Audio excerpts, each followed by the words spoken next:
love and betrayal, greed and murder. It's set in this interesting world of contrasting ideologies and what's right and wrong, and it has a great philosophy about it.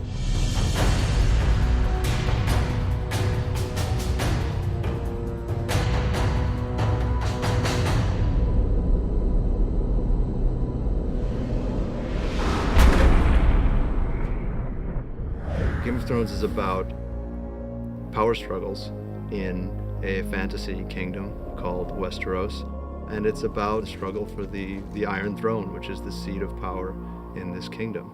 There's a war coming, Ned. I don't know when, I don't know who we'll be fighting, but it's coming. At the core of it, there's a conflict for power between two great houses initially, House Stark and House Lannister. The other major houses are all contenders as well. It's a suitably complicated political situation. The old truth that power corrupts, I think, is very valid. And it shows in this series. You see characters that come into power and how they change. In a way, it's about how people forget to see the bigger picture. There's a common threat that everybody kind of ignores because they're too busy pursuing their own interests. And meanwhile, outside the Seven Kingdoms, two great threats are rising, one across the sea in the exiled Targaryen siblings, and another one far to the north, beyond the Wall, which is the boundary of the Seven Kingdoms, in lands of perpetual ice and cold, where a supernatural threat is stirring. It's very different from anything that's been done. I can't think of another fantasy which is as dark as this one is, which is as gritty and as real. Every single character is incredibly complex. You think you know them, you think you've got them pegged as what they seemingly are, but they really aren't.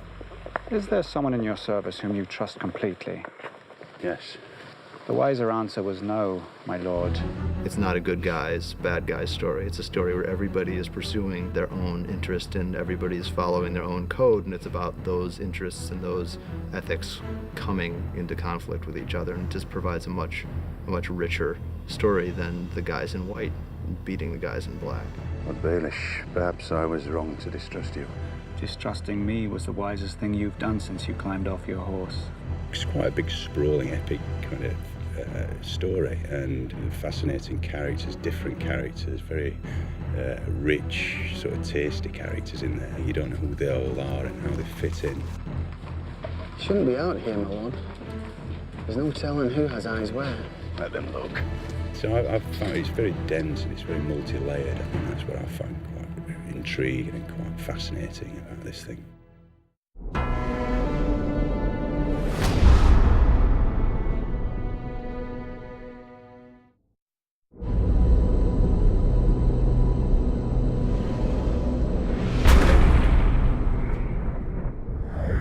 Ned Stark is the center of the series.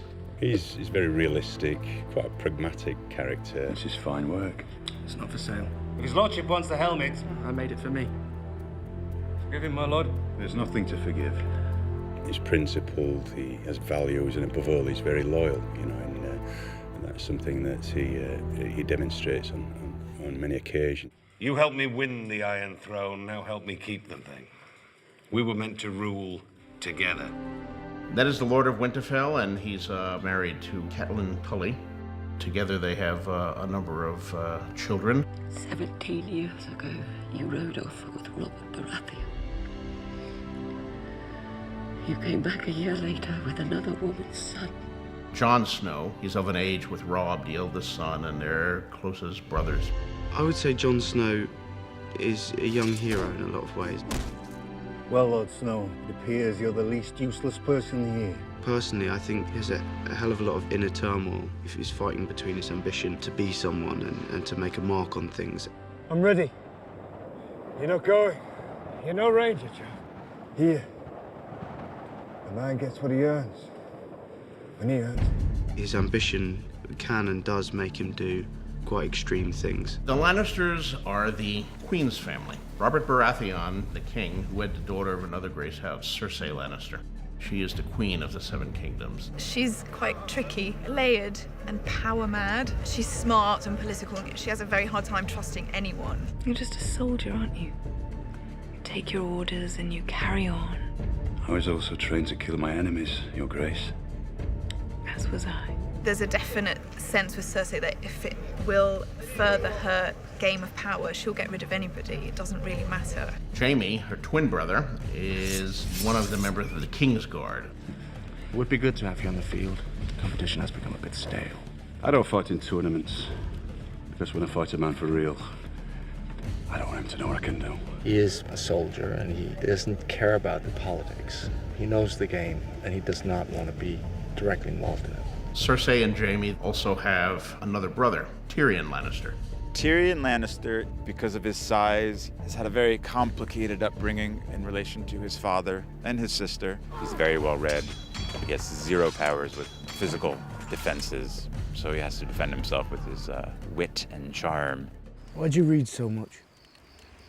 Look at me and tell me what you see. Is this a trick? What you see is a dwarf. My brother has his sword, and I have my mind. And a mind needs books like a sword needs a whetstone. There's a set of characters that you also encounter who are across the Narrow Sea on an entirely different continent. May I present my honored guests, Viserys of House Targaryen, the rightful king of the Andals, and his sister, Daenerys of House Targaryen. He's a man on a mission. He's fairly obsessive about one thing, which is regaining his crown. When they write the history of my reign, sweet sister, they will say it began today. He's very bitter and resentful of the people who took it from him, and he carries a huge burden. His sister is Daenerys Targaryen, also known as Daenerys Stormborn. Tell them to stop. You want the entire horde to stop? For how long? Until I command them otherwise. She goes on such a journey. She gets put up with a lot of obstacles coming her way, and every time she overcomes them, she succeeds, and she kind of just gets stronger and stronger as she goes on. She's an incredible, incredible, wicked person. There's plots within plots and wheels within wheels, and many people competing for one seat.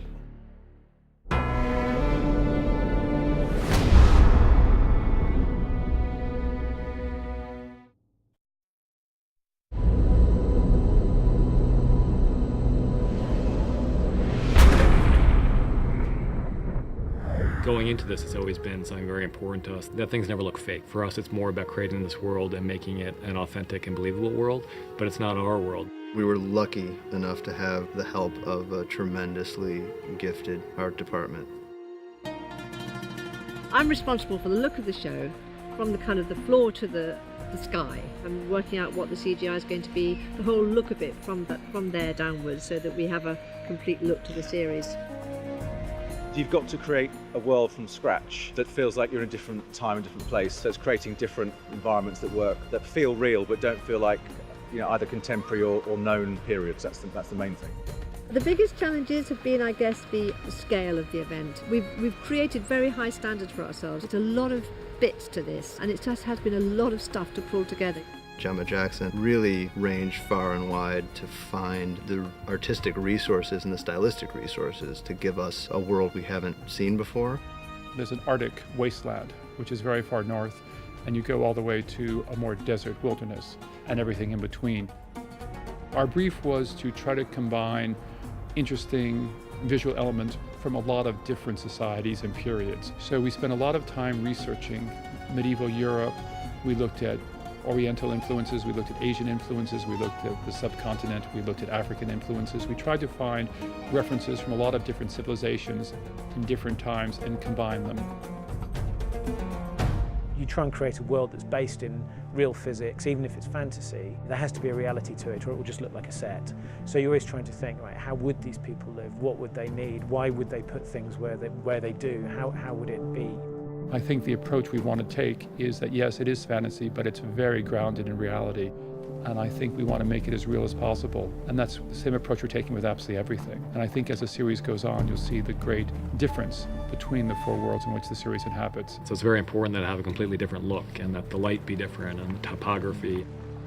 We've been given the luxury of being able to span various countries. So we scouted probably, 14 different countries when we're trying to decide where to shoot and why ultimately we decided to shoot in Northern Ireland. You drive 25 minutes and you're at some beautiful forest somewhere, and you drive 45 minutes, you're at this great old castle. It's a huge scale. Shooting simultaneously in 2 different countries as Malta and Ireland is a challenge, but it's great fun. We love it. It's one of the fun things about this show is that we get to make it up. We're not hewing to any particular historical period, absolutely. This is a fantasy series, and that gives us a lot of freedom, and that's part of the fun of it. Fantasy is always bigger. I mean, fantasy is larger and more colorful and more exciting, I think, than history. So you take your inspiration from something in history, you make it much bigger and perhaps more dramatic. It's just the best story. It's fascinating, and there's so many twists and turns, and when you think you've got it figured, it completely changes its mind, and you follow it and you get excited by it. There's real emotion and there's real relationships that you can understand and relate to, and it's just brilliant. It's a wonderful story. This interesting combination of a very real world with an overlay of fantasy is a pretty intriguing combination, and I think it's something that you see nowhere else on television currently. I don't think anybody will do it quite the way HBO does. What do you know about fear? Fear is for the winter, when the snows fall 100 feet deep. Fear is for the long night, when the white walkers move through the woods. When the sun hides for years, and children are born and live and die, all in darkness. That is the time for fear, my lord.